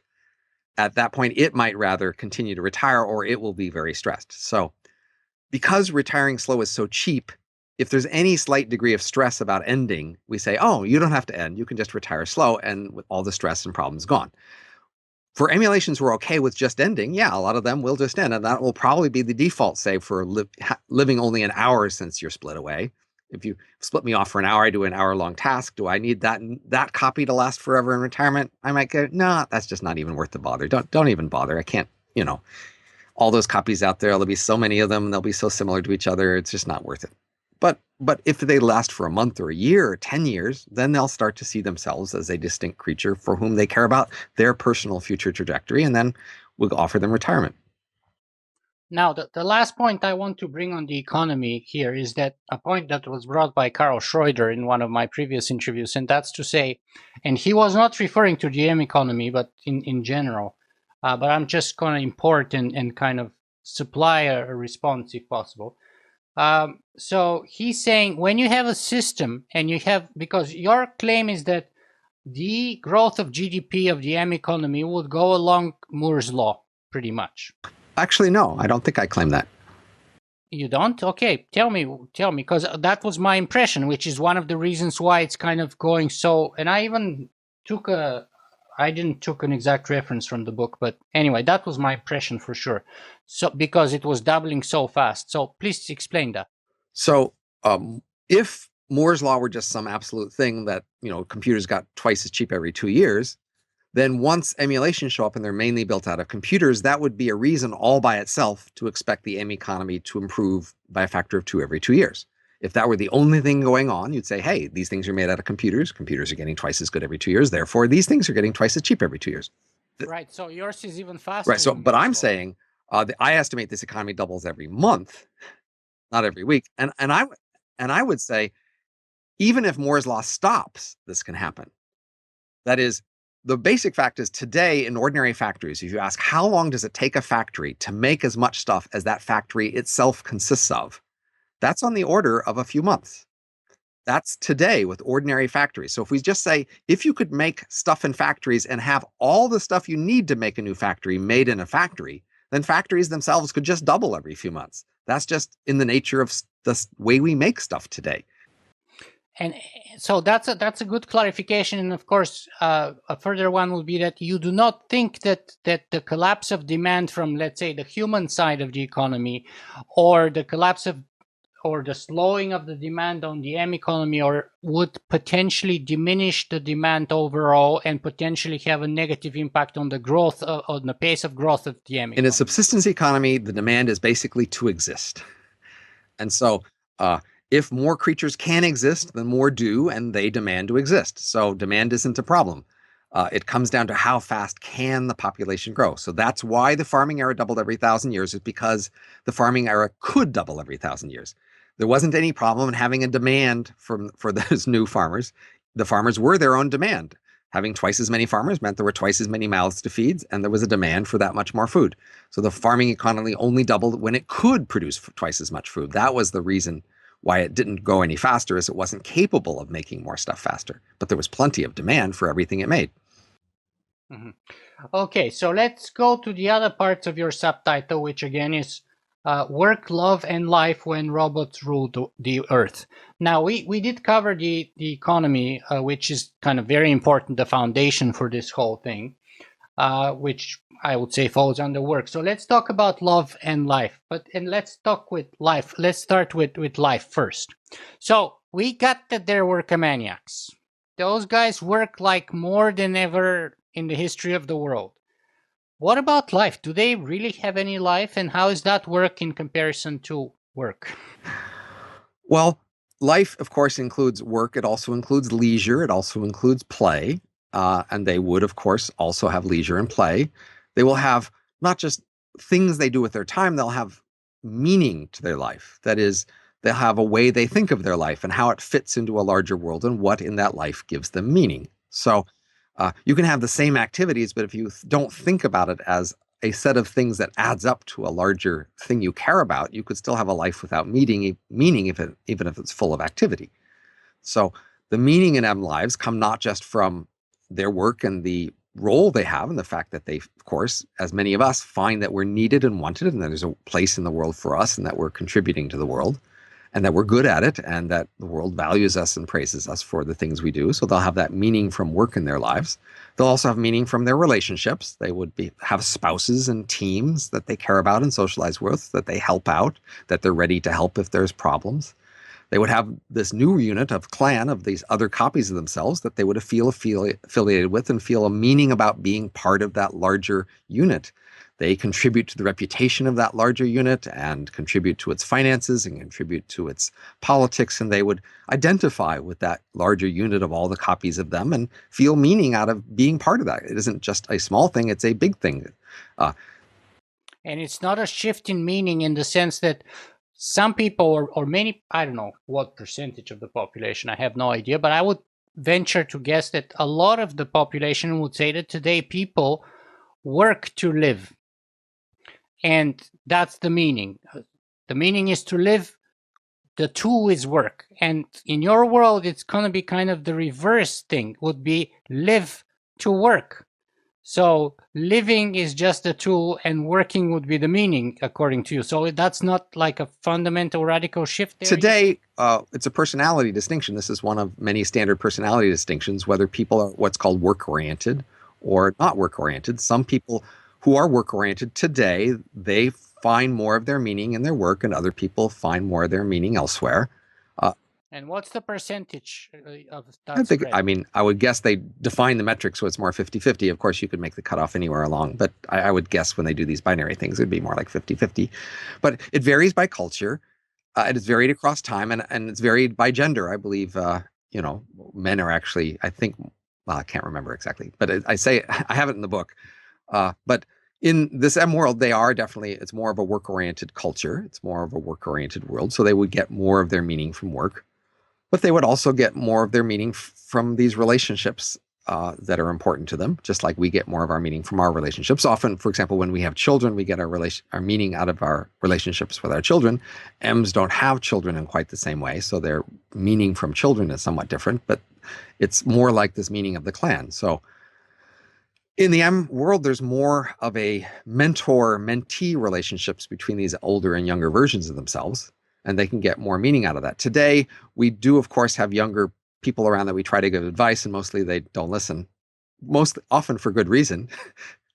And that's less of a problem for the M's because they are just more similar to these people they're giving advice to. They're in more similar situation, and so they will, in fact, listen more to the advice of older versions of themselves. They will give more honest advice to the younger versions of themselves, and they will get more meaning out of that connection where they learn some things and they can pass it on. Speaking of children, one of the interesting things here you say in the book is that people, or not people, M's would be buying citizenship perhaps for each new child or copy, whatever you want to call it. How's that going to work? I just listed that as one of the many institutional options that are possibilities. So what I wanted to highlight is that people often think of the future as a place where there's new technology, and by technology they mean new gadgets and physical processes. And social processes are also a kind of technology. So I wanted to point out many of the different ways in which social institutions could potentially change that people have at least made arguments for, and they were somewhat plausible. And these were at least candidate things that the emulations could choose. And one of them is, as I mentioned, about citizenship. We have a basic choice in citizenship how to decide who's a citizen of whatever unit we're in. Now, in smaller, Buying it would be a good option, you think? it's an interesting option to consider. Now, in smaller scale units that we're in, like a church or a firm, we have more flexible people come in and come out, and then we have more of a negotiation. Well, you want to join our group. What do you have to offer? And do we like what you have to offer? So today we could also treat that for people who join our nations. We could say, well, just like a firm or somebody else, if you want to join us, we have an admission process and we have some evaluation criteria, and maybe, a contribution financially would be considered as a useful contribution to our organization that you want to join. And that's not a crazy thing to consider as a more flexible way to decide who joins our larger units. And one of the other, I think, alternative institutional options that you were just listing and considering was perhaps taxing leisure. Yes. So today, because we tax work and not leisure, arguably we're subsidizing leisure relative to work, and maybe that's not efficient. So, but for the M's, if they were to tax leisure, they would be basically not subsidizing leisure. That would be a choice. Right. So right now, consciously or subconsciously, we are subsidizing leisure. Yeah, and you might think if there were other reasons to think we would otherwise get too little leisure, that's a good thing. Okay, and we want to consider those sorts of arguments. But unless in the absence of some particular reason to think there would be too little leisure if we weren't subsidizing it, maybe we should allow more work, and therefore. Of course, especially if we thought there's too much leisure and not enough work, then we definitely should start taxing the leisure so that we can incentivize work. Of course, especially in a world where the meaning is work. Yes, and so it makes perfectly logical sense. And many people have complained that we are in fact getting too little work out of today, and not enough. We're not getting enough work out of people, but that's been a long dispute. And again, my main issue wasn't to focus on that dispute, but just to point out that the world could be different than the world we live in. There are many institutional choices that we have and maybe take for granted that could change. And in order to give you an image of how a world of M's could be different, I wanted to at least give you a sense that there's a lot of institutional choices that could change for them as well. Right. And one of them is to get more work out of people because we're not getting enough of them right now. All right. Very good. I'm quite enjoying this, I have to say. All right. So let's talk a little bit about the politics of that life.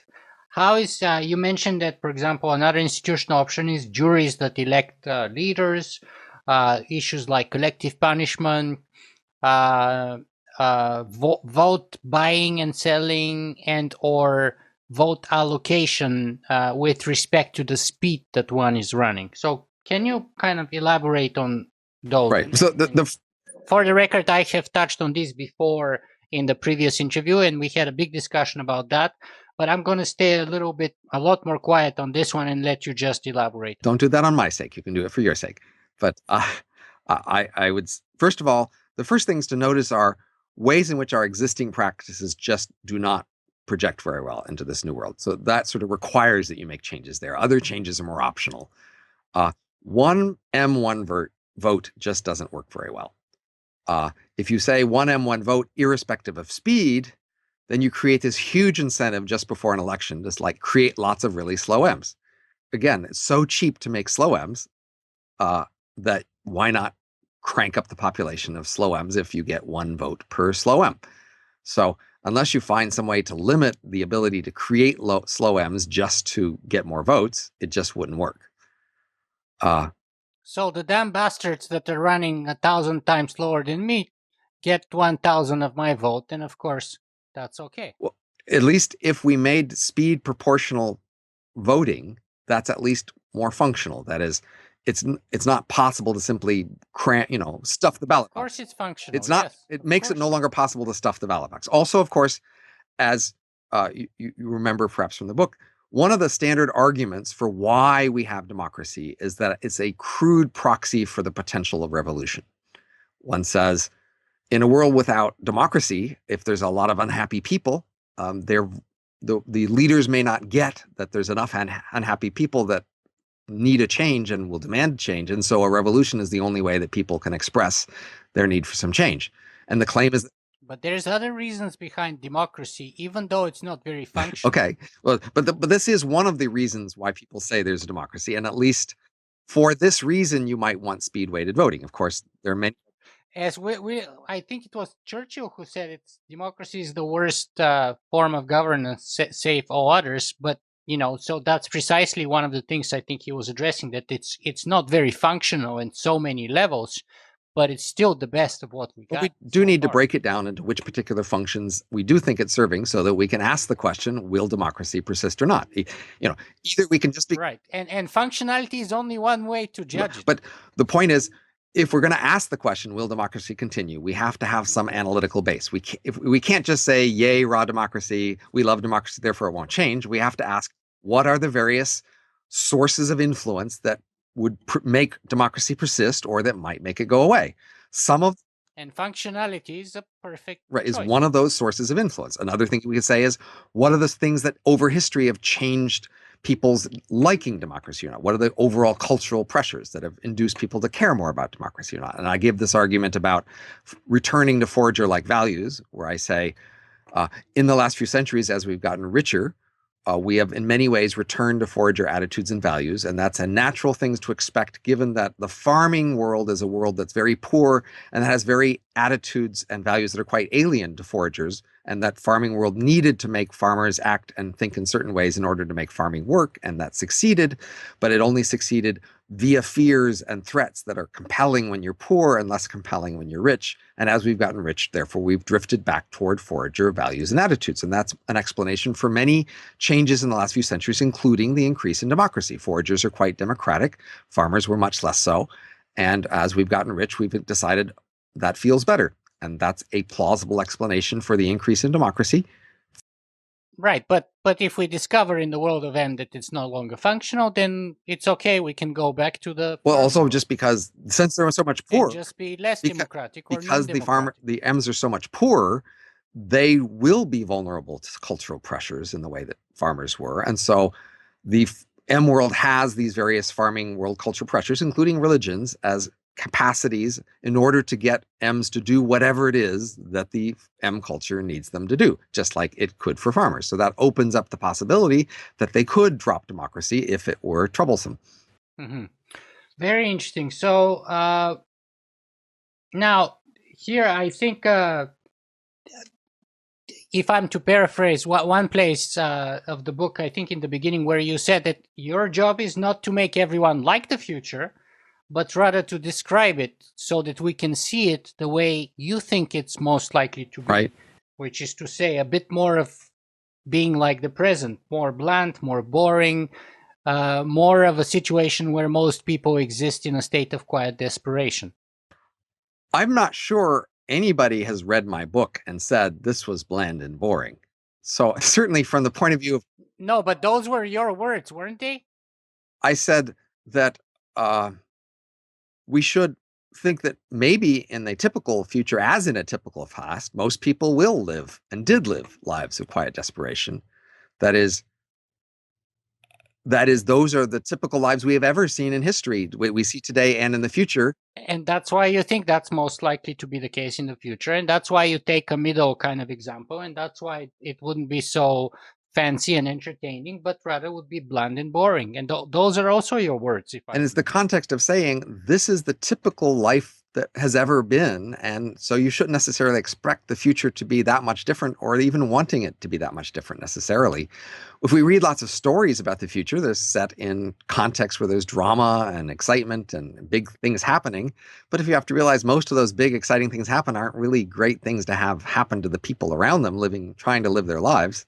Wars and revolutions, etc., are not places you want to live your life or have your children live. You'd rather live your life in a more stable world. So I'm just trying to get people to realize that what they probably want for themselves and their children and for ordinary people is a little less excitement and drama than most stories contain.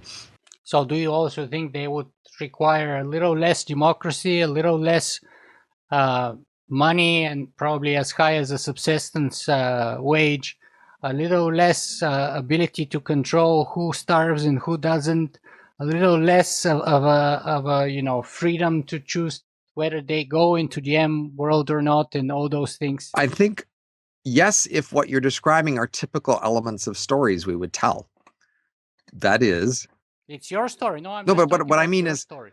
we have a certain way of thinking about scenarios which is based on stories because we've seen so many scenarios laid out in stories. And so we have a way of relating to scenarios that's a story-like way of relating. We imagine how would that sound as a story. The hero's Right. journey. We are wired Exactly. to like and to tell And stories. so if I tell you a certain scenario of the future and then you imagine a hero in that story and what that hero might do, you will imagine a certain set of attitudes and things they would be satisfied with and things they'd be dissatisfied with and ways they might react or change, try to change that world.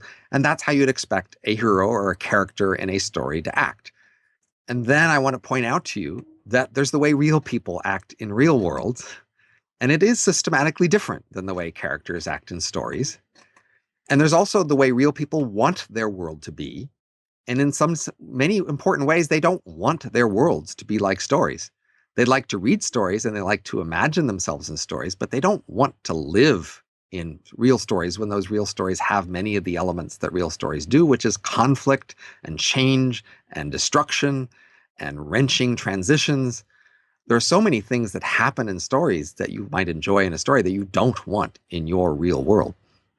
So you wouldn't call your transition a wrenching transition? Oh, it is, but it definitely is. But once it reaches some sort of equilibrium, you might be happy for them having reached an equilibrium and not have continual Yeah, change. sure. If a grand meteorite hits the Earth tomorrow, it's going to be a wrenching transition, and eventually the dust would Right. settle and things would reach some equilibrium. The Yes. problem is in between. Yes. So It's going to be a total absolutely. So if you devastation. say, should we endorse this change? One of the negatives is there's a big change, clearly.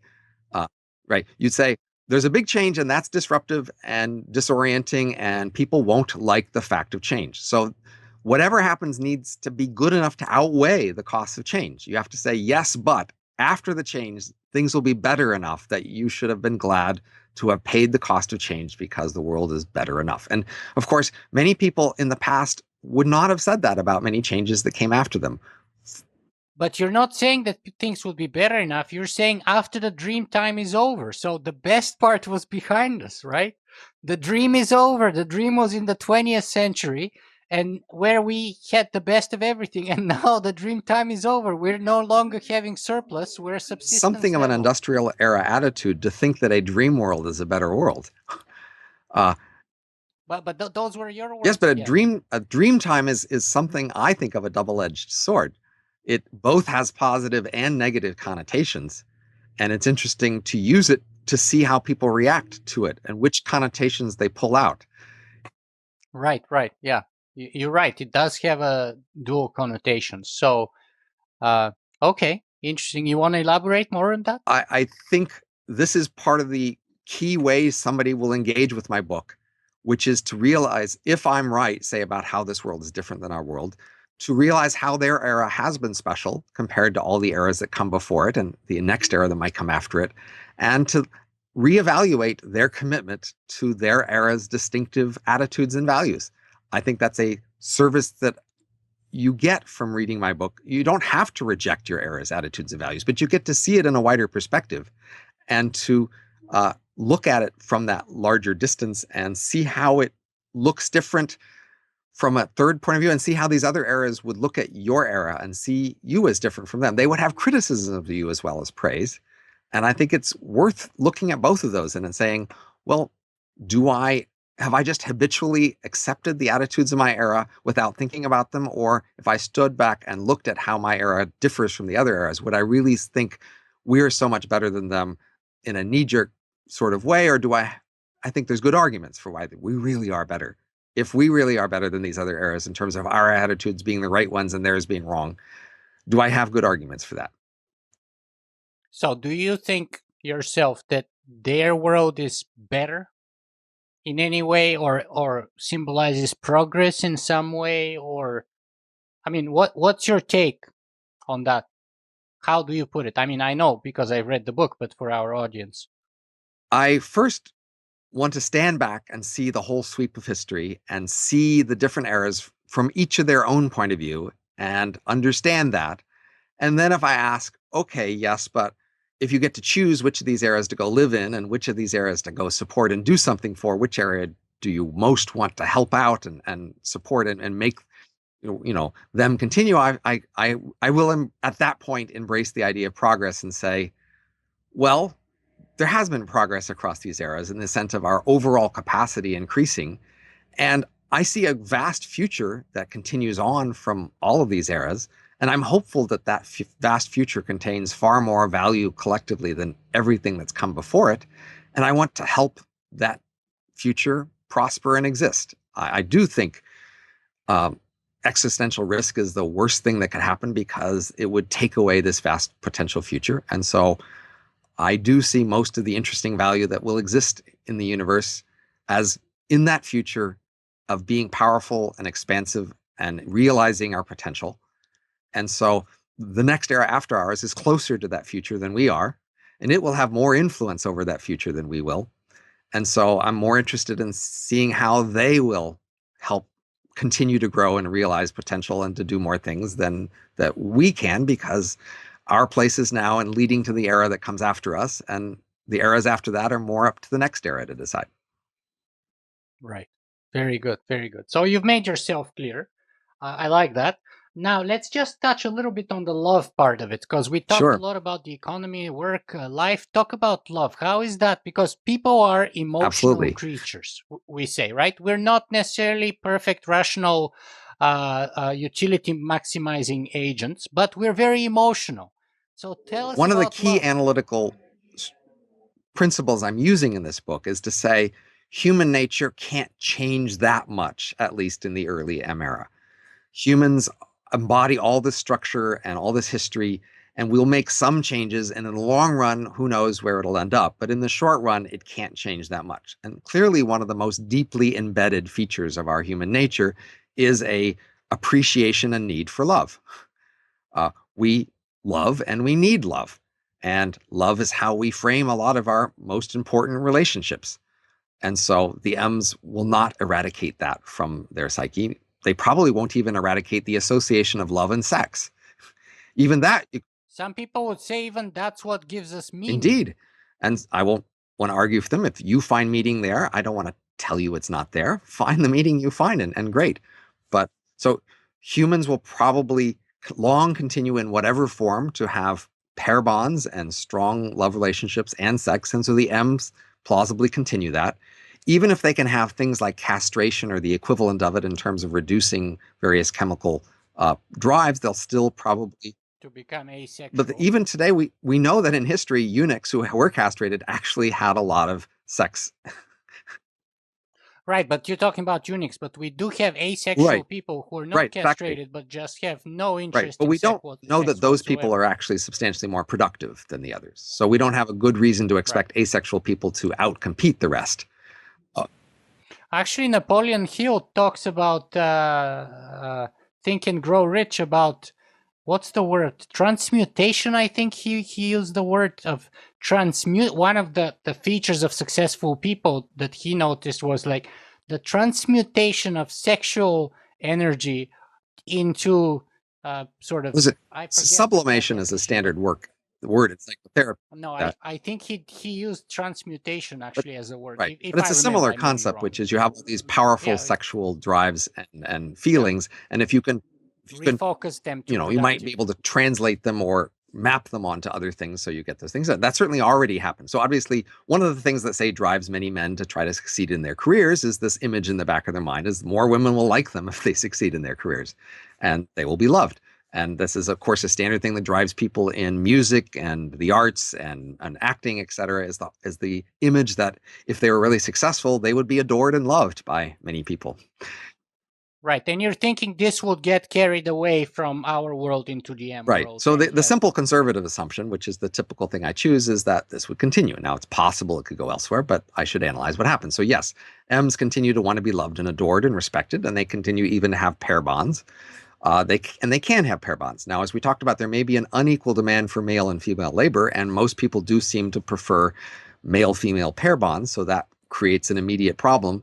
What happens with the sex for whom there are more workers? So if men end up winning, quote unquote, by having more men working than women, now all of a sudden most men can't find a woman to be exclusively pair bonded with.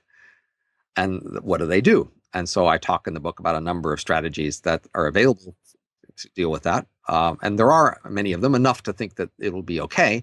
But still, it's one of the potential stresses and negatives about this whole world is that they may not have the same access to equal exclusive pair bonds as we do. Mm-hmm. Yeah. So the future of the relationship would therefore that change would have implications for the future of relationships, right, and so on.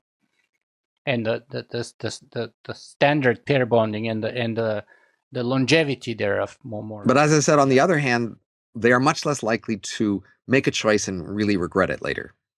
Because they have these other copies of themselves and other teams and other relationships out there, many of which are somewhat older than them, they will get plenty of warning about relationships that tend to go sour in the long run, and they will be able to choose other relationships. So the relationships will be more stable, more predictable, more satisfying in the long run because they'll have a lot more warning about the long run. Well, Robin, I'd love to keep talking to you here forever, but my goal and our goal here is not to kind of exhaustively. Hopefully, we have tantalized our listeners that are somewhat tempted by it. Right.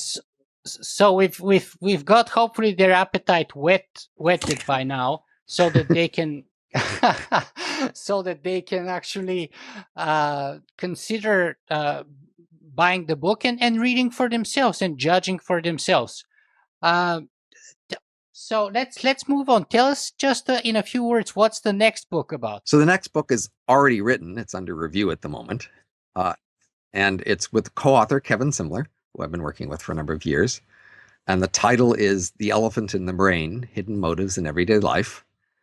And the idea is that there's a lot of things that we do, even a majority of things that we do, where we tell ourselves that we have a certain reason for doing them. And if you look at the details, it just doesn't make that much sense. We're not really doing them for the reasons we say. And this was a surprise to me. And this took me many years to discover that when I found the first big thing like that and started looking for others, that there really are a lot of things that we do where the reasons we give just don't make that much sense. And there are other much more plausible the story reasons. We're telling ourselves doesn't mesh with the evidence. Right. And so I just thought there should be a book where that was laid out in a straightforward way for ordinary people. So I'd like to be able to take an 18-year-old and say, okay, you've probably heard a lot of things about you and the world, and you're going to hear even more of those. And some of those are lies. If you'd like to have a book that laid it out straight, warts and all, not necessarily flattering, but just very straightforward, here it is. And you give them some tools, hopefully, with which to combat those biases and or illuminate on. Well, mostly just knowing about it is the first big tool. Absolutely, yeah. And that's mostly as we can fit into our first book, because we're trying to convince people that it's really there. So for many things, people sort of know that these things are true about a couple of things, but they tend to think of those as exceptions. In order to convince you that it's ubiquitous, we kind of have to just go over lots of different topics to show you just how many different things you're wrong about why you do them. So for those people who want to follow your work and learn more about the upcoming book and the other things that you work on, what's the best place? Well, I have a blog called overcomingbias.com. I have a Twitter handle that you can easily look up, and you'll see most of everything I talk about in one of those two places. Mm-hmm. Yeah, yesterday I was noticing how you had a bit of a discussion with Callum Chase and a few other people on technological unemployment on Twitter as a result of the fact that I shared that we are That's right. To have an interview. We'll see what Callum thinks. Which was very nice. Yeah, let's see how he would enjoy this interview. Finally, what's the parting message? What's kind of the one thing that we should take away either from your book or from this conversation with you today? I would say a lot of people, including your listeners, think they're interested in the future. A lot of them read science fiction and enjoy stories about the future, and they've been telling themselves all their lives that the future is one of the things they're interested in. I think, in fact, a lot of those people enjoy the storytelling that's set in the future, and they lower the set of topics and issues that show up in future-oriented discussions. But the actual future itself, they may not, in fact, be as interested in. The act- Until now. the actual future is actually going to be stranger than you might have anticipated. And I thought it would be bland, boring, and more of the same. from the point of view of the people who live there, it is. But from the point of view of you looking at it, it's strange, and it doesn't fit simple morality tales. A lot of people often like the future as a place to tell morality tales, and they like to discuss the future as a way to criticize or praise things that are happening today.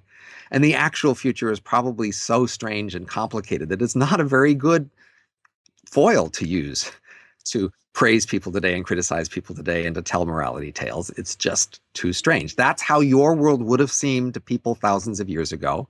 It's how the farming world would have seemed to foragers. They might have understood some of the basics and sort of grokked it, but it wouldn't have fit their previous morality tales. It wouldn't be a good topic of conversation to get them riled up about things. It would just be strange. And honestly, that's probably the way the future will be. And that's the kind of impression you get from reading my book. So if you're not sure if you really are interested in the future, read my book and then ask yourself, if this were true, how much do I care?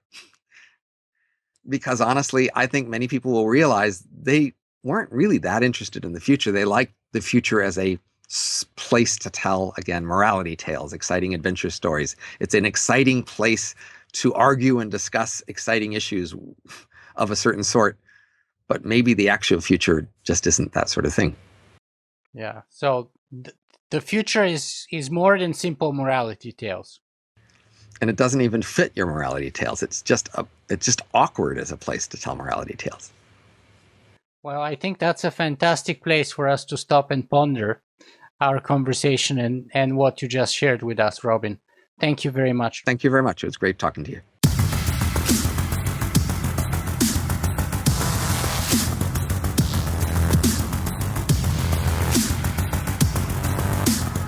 If you guys enjoyed this show, you can help me make it better in a couple of ways. You can go and write a review on iTunes, or you can simply make a donation.